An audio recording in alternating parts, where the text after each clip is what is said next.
So we were doing a quick poll in the room before we begin on how much of girl power is in the room to match the energy.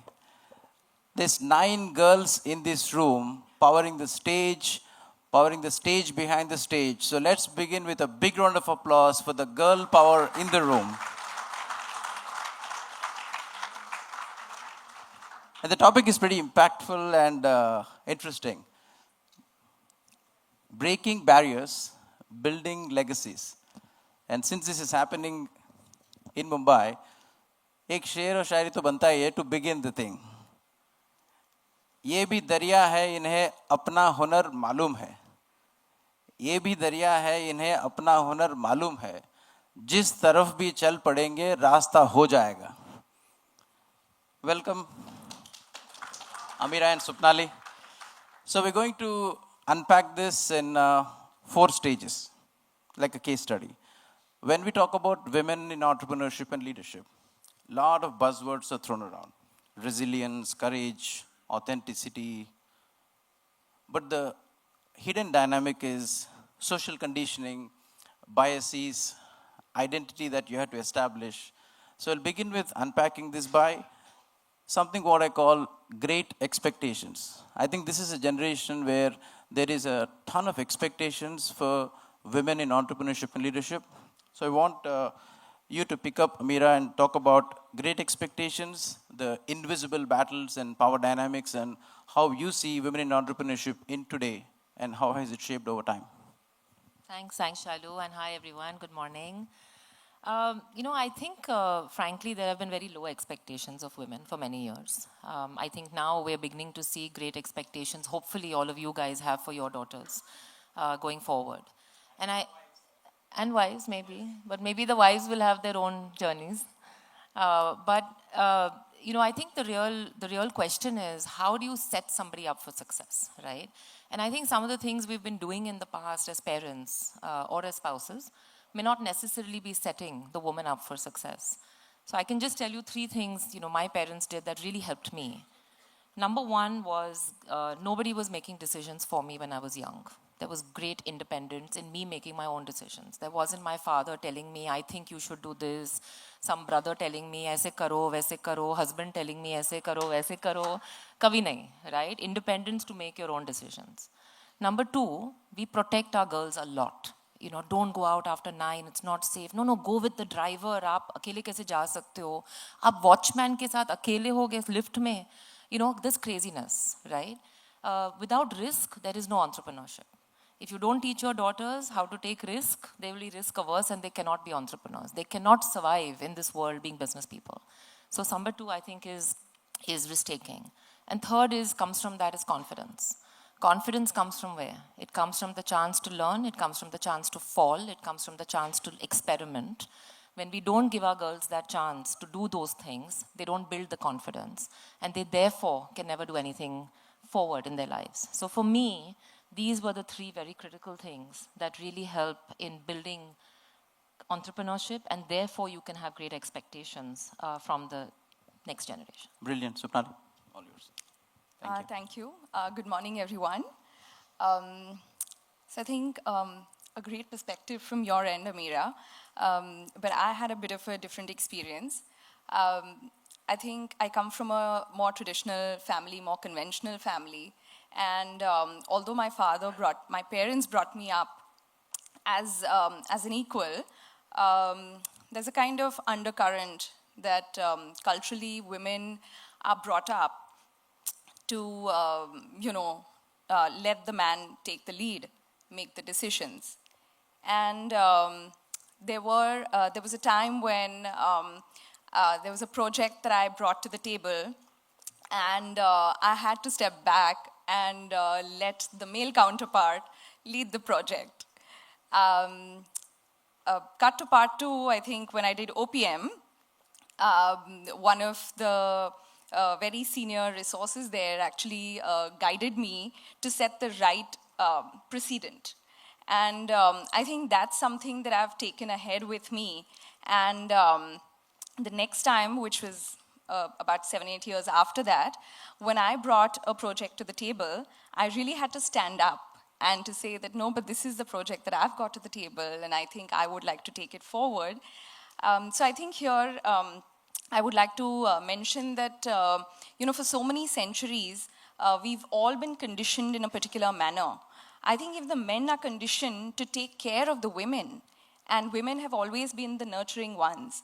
So even for men to change their conditioning and come into that space to give that platform, I think it's changing, and I'm really happy to see that that platform is now available to many more of us.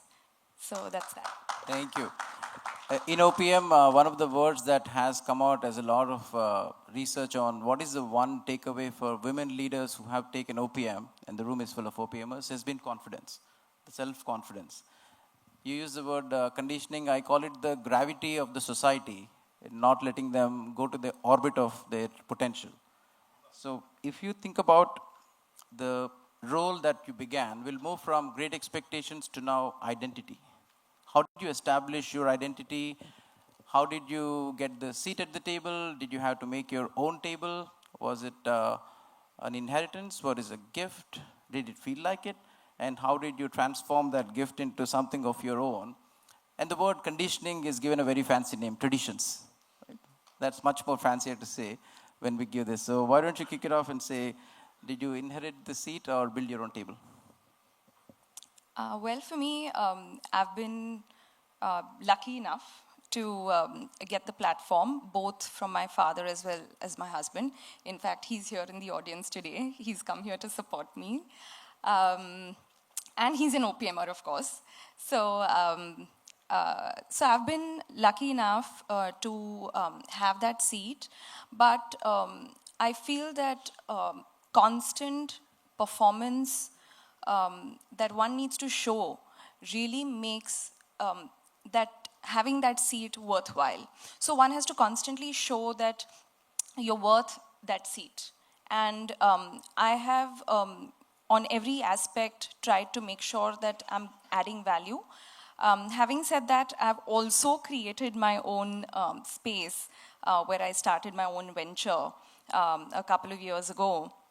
And again, that's where a part of conditioning kind of changed, is where, now, in our family, women generally work in the family itself. But I see that the conditioning has changed quite a bit, that, my family was open, that I started my own venture and kind of, ventured out on my own, really. So, yeah. We'll expand it to Ameera. Why don't you pick it up and say, most of the handoff is, this is how we do it. Let it run. How did you take it and spin it into making a version Ameera as part of the transformation? How did you build your identity as part of the creation? Love to know. To be honest, it wasn't very hard because, my parents being docs, they both had their own individual practices. When I came back from the US after my undergrad, it was not a business. So I actually picked up my father's clinic, which was maybe 6-7 crores pathology lab at the time. And of course, it had a good reputation in South Bombay. It had a good technical prowess. It had 30-40 employees. So there was a base, but that base was a technical base, medical base. Now, my vision was to say, look, I don't want to sit and run a single lab my whole life. That's not my interest. And I wanted to make it into an institution. So I picked up that lab, I changed the name, I built it into a business, and then I scaled it. And we've gone from being that one lab to about 4,500 centers and 6,000 people today. So, frankly, I think for me, it was never, I never wanted to be, for me, it was very important. It was my own, and it had my stamp on it. And frankly, I put that very early. I was 21 when I started building. First few years were challenging, right? Because people see you as this young kid, woman, pathologist daughter, यार 2-3-4 यहाँ पे होएगी फिर वो शादी करके चली जाएगी, and we don't have to listen to her nonsense anymore. And thankfully that was proven wrong, and some of those guys had to learn to respect me, and that was fine. I learned to respect them, and we built a mutual respect, and it worked great. Learn to respect me. Women entrepreneurs have an additional role outside of being a CEO, a founder, a mom, a daughter, a family person, a community person, also to train you to learn to give our identity and space. How long has the journey been for each of you? In number of years you have crafted your professional journey. How many years? About 24. 24. How about you? Same. Same. So that's about 50 years of training the society to say, give us our space. We not only on the table, the chairs, the room, the environment, the condition. It's not about balance. It's about saying, catch up, we are way ahead. At least that's how I see it.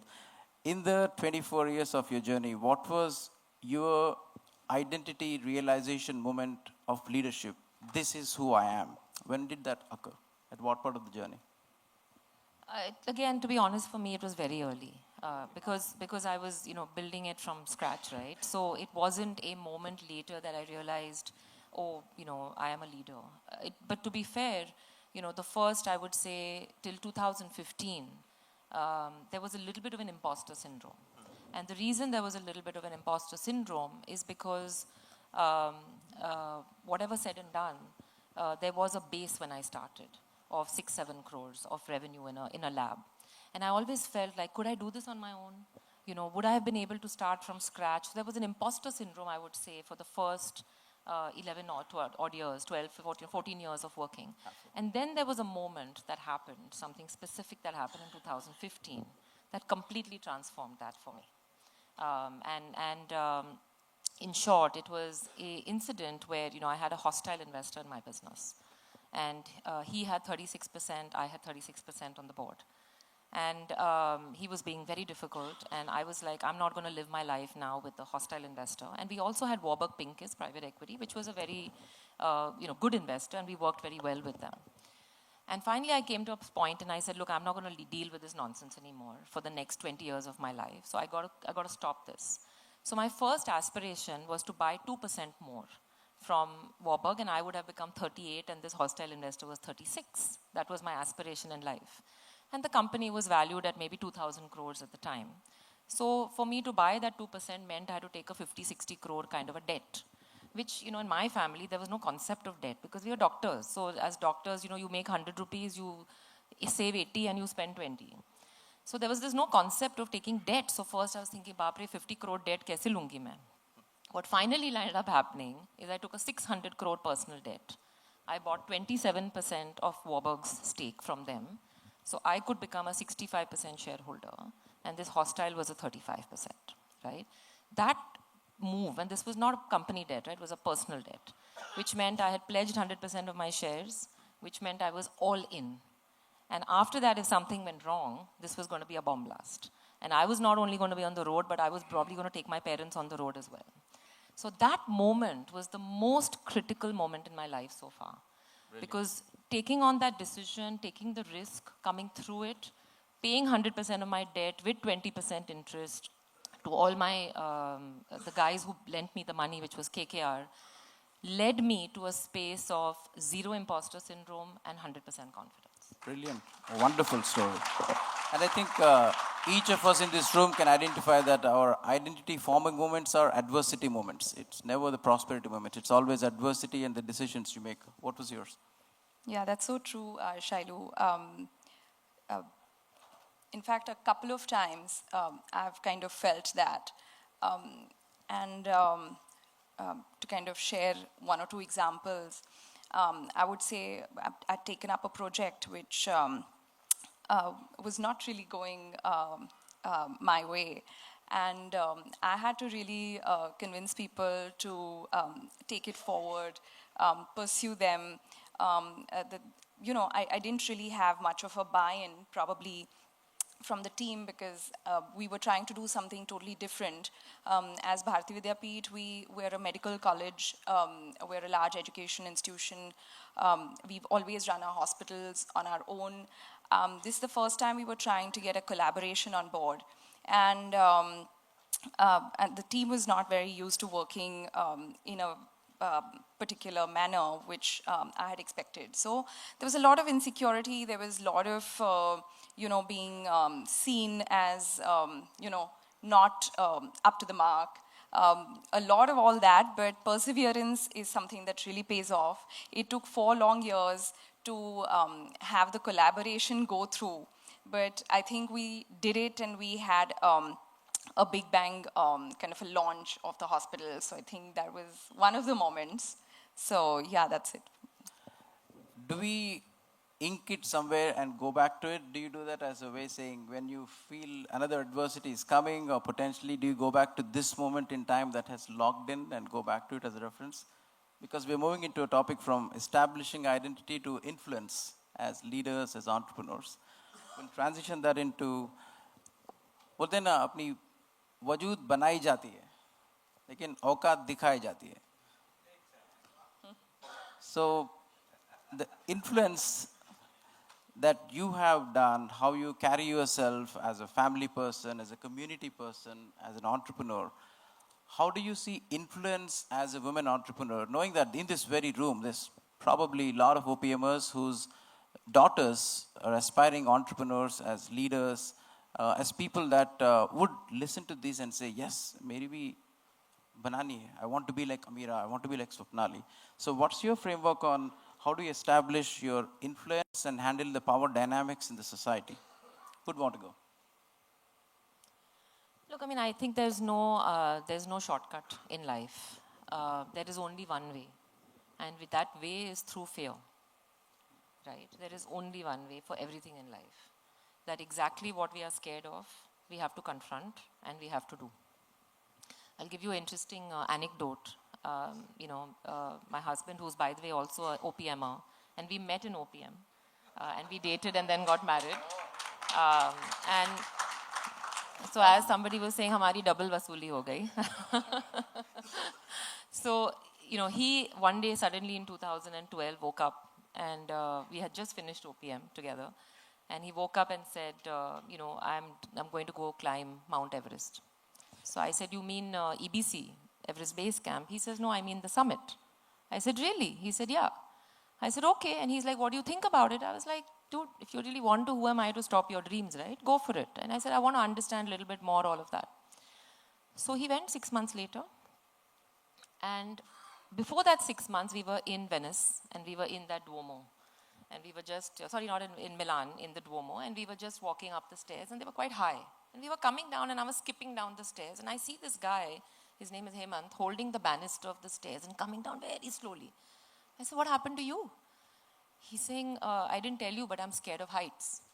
I said, what? I said, you're going to go to Everest 3 months later. What do you mean you're scared of heights? He said, yeah. He said, that's exactly why I'm doing it, right? And it was such a pertinent moment that I think when we are scared of something, that is exactly what we have to do, because the way to confidence is only through conquering the fear. And so what my mantra for my life now is, whether it's something as stupid as, I grew up being very scared of cockroaches. It's now conquering that fear of that damn cockroach. And, so it's about taking anything we have in our lives and figuring out what really terrifies us and doing exactly that. And there is no other way. Face your fears. Like we had to face the fears of waking up at 6 a.m. to prep for today after the 3 a.m. wrap-up last night. That's not fear, that's craziness. Okay, the OPM moments, we'll get that as a wrap-up for this one, but let me not get carried away. How about you? How do you say this? So I think for me, it's been a lot of small changes every day. I think that's what really makes a difference, and one evolves. And for me, it's not like I wanted to be a leader or I was looking at a particular some role, and I think I was pretty much thrown into it. When you're running a school, they expect you to come and talk, and one looks at you to kind of actually inspire, motivate, and then you kind of start to think about ideas to talk about, and you're really actually put in the place, and then you want to make the most of it. So one has to work really hard at making sure that that position that you're put in, you're doing full justice to it. So I think for me, it's always been work in progress, and that's really worked. Yeah. Thank you. We'll move into an interesting segment that actually talks to the title. We have broken all the barriers. They have hit their leadership identity moments and they have taken high stakes decisions and said it's not just about equity, it's about my place, my rights. I don't need to be given equity as a, oh, let's also include them. I think that moment we are seeing it transition to we will take what is ours and we will negotiate properly. For those who attended Deepak Malhotra's classes in OPM, I know that's one of your favorite professors too. So let's transition into significance, legacy, and impact. I would like to have you focus, each of you, on what is that one principle that has stuck with you as the bedrock of your values and your principles that has been the constant across all these variables of 24 years of journey. Why don't you start off? For me, definitely it has been perseverance, hands down. Once I decide that I'm going to do it,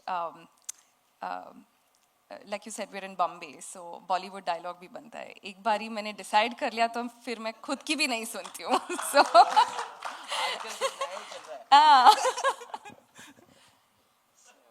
yeah, perseverance. Perseverance, please. Well, I think for me, it's been 2-3 things. I think one, when Vineet was talking, I resonated a lot with the sort of keeping your promise and really delivering on your commitments. As I was building the business, I had 3 different rounds of private equity who came in, who made lots of money, who exited. But, in the 2015 moment that I explained to you, that I sort of talked about earlier, at that time, there were no businesses that were actually wanting to lend to promoters. There are enough banks who want to lend to companies, but who wants to lend to a promoter? पता नहीं आपका legal litigation हो जाएगा ये situation में आप पैसे दोगे नहीं दोगे. That time structured debt to promoters was not a common situation. There were 3 funds. There was Apollo, there was KKR and somebody else. But at that time, KKR took a huge punt on me. And why did they take that punt? Was because those 3 times I had taken private equity investment and returned it with my full payment in blood, that they said, yaar, ye to paise de degi, And I had no problem with the fact that they charged me a 20% interest. I had no problem with that. Because my point was like somebody's taking a risk on me, risk ka to return dena padega. So I have no issue with that. But the fact that somebody took a punt and a bet at a time when most other people wouldn't, only speaks to how you have conducted yourself in the past. So to me, that is one sort of very important thing that's always been there. So a lot of sort of integrity in the way you deal with things. I think the second thing that really resonates with me is, showing our whole selves, being it at work or being it in personal lives. And, for example, when I'm at home and I've got 3 children, showing my full self, showing my smarts, showing my wisdom, which I would normally show in the professional space, but also showing my emotion and showing my ability to nurture and doing the same thing in my workspace. Women often hold back their emotional selves because you're afraid of being seen as too soft in the workspace. And you're afraid of showing your smarts in the home because your husband will say, yaar, arey, mere se aise baat mat kar, kisko sikha rahi hai, right? So you are afraid of showing your whole self in all situations. And to me, that's been a very important part of bringing my authenticity to the table, to be truly appreciated or in some case disliked for who I am. And I'm comfortable with that. When I did very hard negotiations across the many, many years, I've had enough, and most of them are men across the table, I've had enough times where the guys will leave the room and say, "Arey yaar, ye to bahut difficult औरत hai. Matlab, kitna negotiate kar rahi hai. Matlab, what is wrong with her? Why does she have to be so difficult?" And the truth is, if I was a guy on the other side, they would have been, yeah, what a smart fellow, what a smart guy, right? And you have to learn to just be okay with that and not have to feel bad about it or resent it or have a problem with it and say, it's okay. And I will still do what I need to do. Brilliant. What are you as a person? Yeah, let's make space for a good round of applause for that. Like, when we do it, it's amazing. When they do it, it's aggressive.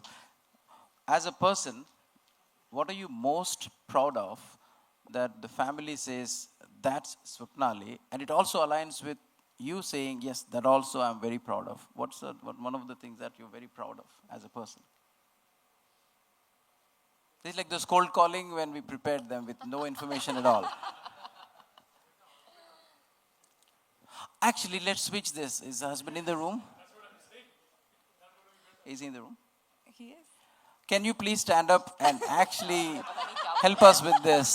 A big round of applause. So now, remember how OPMers pull off things on the fly and make it sound like this was all planned?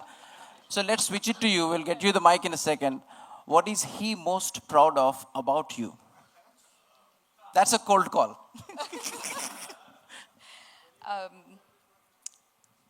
I think he's very proud of me that I could support him in his campaigning very recently.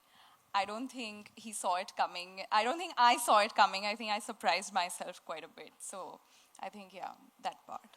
The smile on his face already says, I 100% agree, so you don't have to say a word. Great job. How about you, Ameera? What are you most proud of? I think, for me, I was not sure, how I would be as a mother. I had always been for 20 years as a business person. I knew I could be tough. I knew I could be strong. I knew I could be determined. I knew I could be all of those things. But I didn't know how I would be as a mother. And so when I had my child 5 years ago, and I just had twins, by the way, 9 months ago, what really surprised me was the very natural ability to be very emotional, very nurturing in one moment, and the next moment being able to talk on the phone and do a hard negotiation again. And that ability to swap minute to minute, actually I'm quite happy with, because I feel like I'm able to really bring all parts of myself, my brain, my heart, my soul, into every day, which actually makes me the happiest. And I genuinely believe a happy mother is usually happy children. I'd just like to add here that I think women, and you used very rightly the key word nurturing, I think women need to use that part of themselves much more, even when they sit at the office at the table. And I think also having kids has really made me a better leader. I would like to say that, because that's when I really understood that nurturing kids is one thing, but you then realize that how you kind of interact with one person to get what you want out of that person, and how you interact with the other child to get the best out of the other child. And that's somewhere I realized that this is leadership skills. You want to get what you want, and you need to kind of work around the person who's sitting in front of you, and extract what you want the way the person is. So you have to change your leadership style constantly. And another thing with women is they're such multitaskers. I think women, multitasking should be their middle name. We're constantly juggling, we're constantly multitasking.